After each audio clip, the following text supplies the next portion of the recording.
Ukraine's counteroffensive was always going to be a difficult slog, with the invading Russian army having had plenty of time to dig into defensive positions. Putin's gameplay, since his original expectation of a rapid victory evaporated in spectacular fashion, has been to play the long game on the assumption that Russia could maintain its position for longer than the Western alliance supporting Ukraine could hold together. Now, here we are, the summer is over. Although you can never count out a sudden game-changing collapse that catches everyone by surprise, in the absence of such an event, Ukraine has made precious few breakthroughs, certainly no major ones. And the question is whether the Russian plan is starting to deliver, as key aspects of the Western alliance begin to show signs of stress, if not yet collapse. So for one thing, two of its formerly staunchest supporters in Eastern Europe are on the turn. Slovakia, although a small country in the grander scheme of things, was one of the first NATO members to provide arms to Ukraine as the invasion unfolded. It remained, after that point, a close ally, providing logistical support and advocacy. But Slovakia has also been targeted by Russia for propaganda purposes, and those, along with general war fatigue and growing resentment of large numbers of Ukrainian refugees, shifted the mood to create political change. A European Commission spokesperson said a couple of weeks ago, Slovakia has been chosen by Russia as the country where there is fertile soil for success of the Russian pro-Kremlin, pro-war narratives. One of the vehicles for this was Robert Fico, former Prime Minister, leader of Smer, which has been the most stridently vocal anti-Ukrainian political voice. Fico told an election rally, for instance, that the conflict started in 2014 when, quote, Ukrainian Nazis and fascists started murdering the Russian population of Donbass. Straight from the lips of Putin himself, you might have thought. The strident message found fertile ground in a country where many people are suffering financially and who, over time, saw their initial support for their neighbour worn away as they began to resent their government apparently prioritising aid to Ukraine over its own struggling citizens. That was enough to win Fico the election, presuming he's able to amass the support he needs to lead a coalition government. Others in Europe immediately moved to isolate the new power in Slovakia, with the European Socialist Group, of which Smer is a member, discussing whether to eject them in protest about its anti-Ukraine position. Fico went on to Facebook soon afterwards to say that rather than being congratulated on his victory by the group, he had received blackmail instead. Either we say what the USA wants, he said, or they will expel us. Expect this just to be the beginning of that particular play. The other East European boiling point comes in the much larger and strategically important Poland. Poland has been Ukraine's most important supporter in the European Union since the invasion. It pledged its support unequivocally last year. This year, well, as with Slovakia, an election has come along and that's changed the tone. This one about to be fought in a couple of weeks' time. This has seen the right-wing Law and Justice Party switch its tune into populist electioneering mode. And while it has focused a lot on immigration coming from the Middle East, it's also been tapping into previous enmities with Ukraine.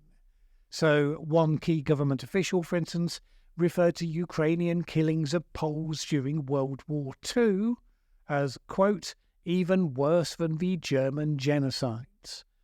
In July, Poland led a regional group of EU member states seeking an embargo on Ukrainian grain. Poland's farmers apparently fear Ukrainian competition, and Russia's targeting of Ukraine's agricultural infrastructure suits them just fine. A frustration with the situation resulted in Ukraine's President Zelensky calling out neighbouring states who, he said, were making a show of solidarity while playing into Moscow's hands. Poland's ministers hit back on social media, accusing him of ingratitude, because that's how diplomacy works now, post-Donald Trump's first term. Arguably, of course, this is a sideshow compared to the bigger playing fields, starting with the United States. The dramatic backdrop there is the fact that the US Congress only avoided, for the time being at least, a government shutdown by dropping a slug of Ukraine aid from its short-term spending bill. This comes about largely as a result of the machinations of a small percentage of Republicans who are hostile to Ukraine, but who also, entirely separate to that position, and as demonstrated by the subsequent ousting of House Speaker McCarthy, are following the novel political strategy for the next election of repeatedly punching themselves in the face. Other lawmakers are scrambling to work out how to get Ukraine more funding, but even assuming that is achieved, it's true to say that it's no longer the enthusiastic, unequivocal support that marked the first year of the war.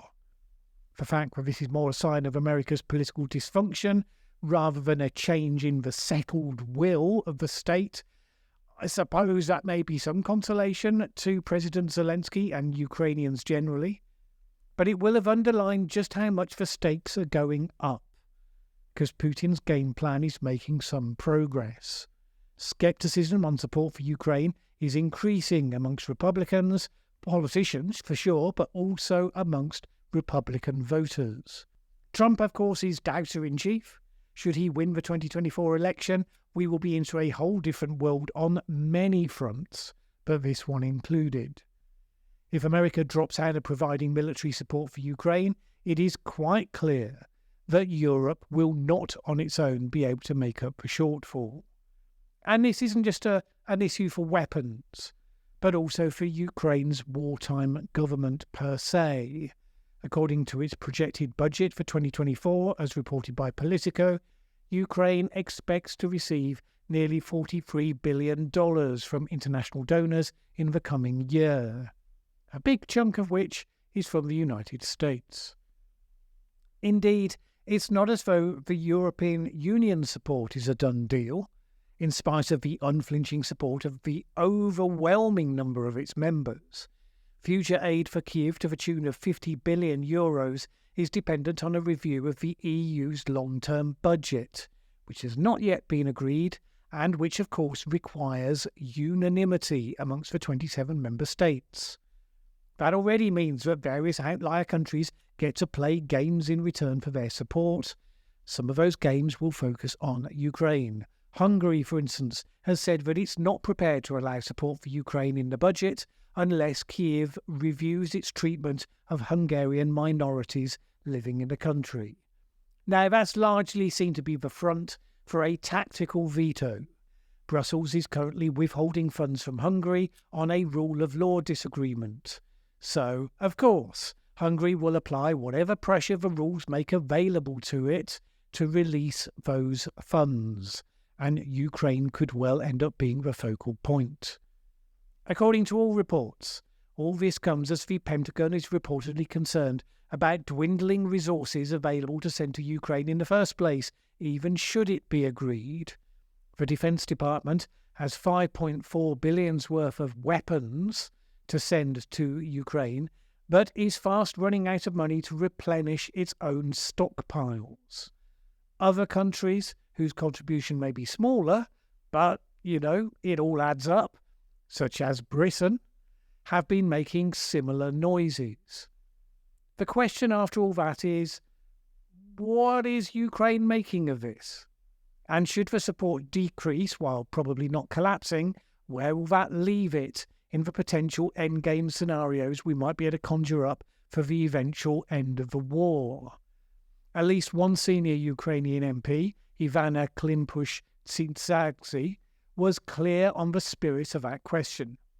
We are freaking out. For us, it is a disaster. This was one glimpse of behind the scenes. In public, the Ukrainian leadership has tried to play down the importance of all these issues and suggested that the coalition is remaining steady.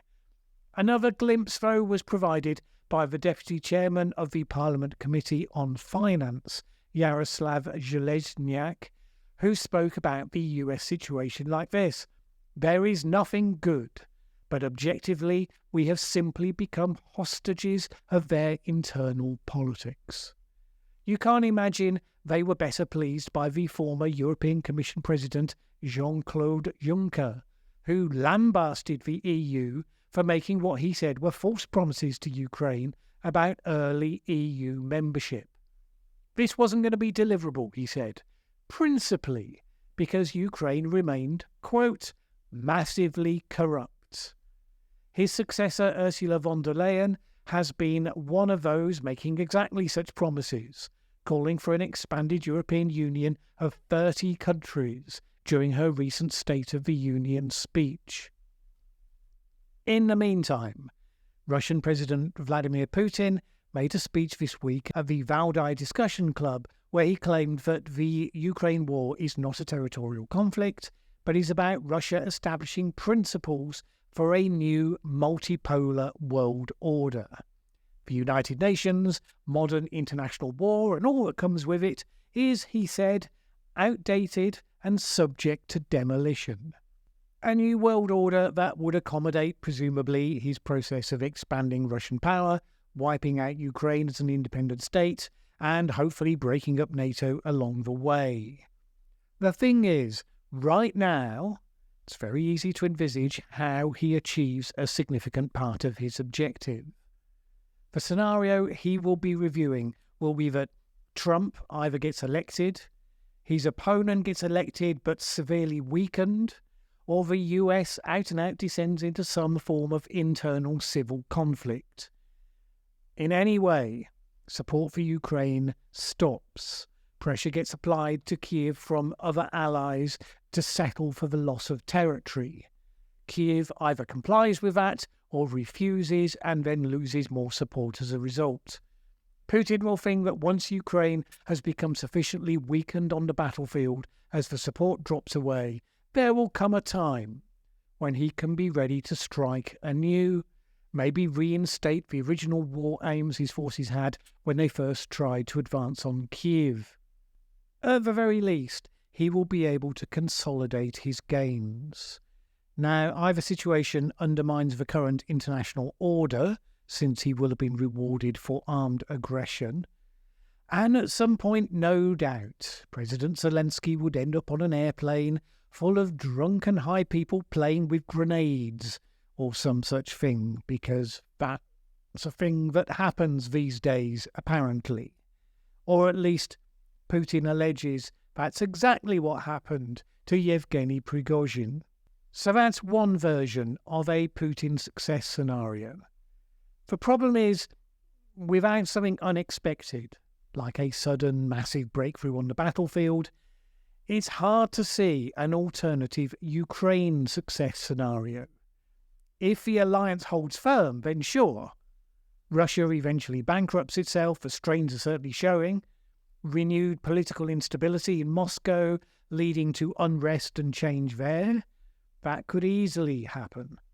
China stepping in, quietly insisting that Putin lets it act as the most neutral peacemaker he will be lucky enough to find, would still be advancing their mutual aim of creating a new bipolar world order. But for that to work, Ukraine has to remain strong enough militarily to at least hold the stalemate on the ground.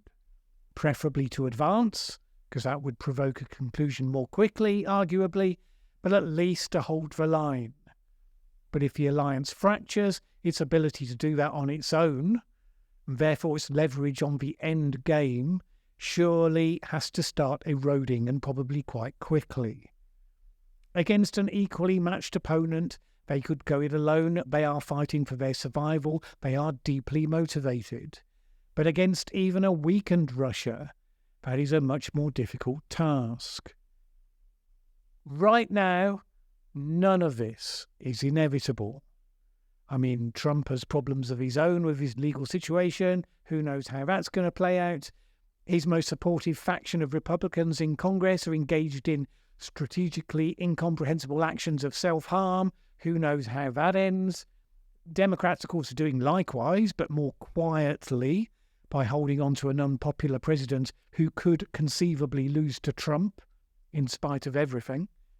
I mean, look, if America is such a great democracy, how can it be that a majority of the population in poll after poll tell the parties that the last thing they want is a rematch of dumb versus dumber in 2024, and yet everyone agrees that is what we're going to get? Zelensky will be hoping that Russia's position collapses one way or another before all of that gets tested in the actual election, because what happens afterwards is anyone's guess.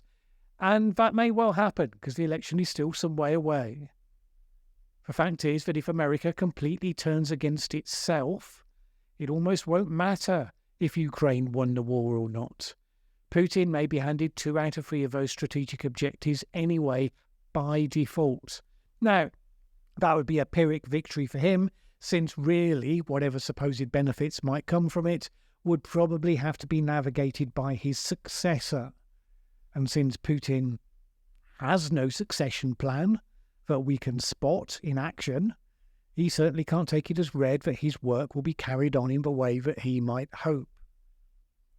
We have reached the stage in the movie where the pressures and the setbacks get piled on before we move to the grand finale.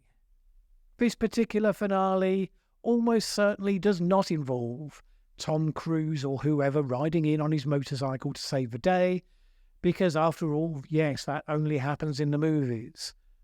In real life, failure is an option. Real history is being made as we watch. Don't assume you know which way it's going to go, and don't get so used to the stalemate that you don't see it coming at all. Thanks for watching this video. If you liked it, please share with anyone else you think would also enjoy it. Word of mouth is really important to us. And if you've not subscribed yet, what are you waiting for? As the saying goes, that subscribe button won't smash itself.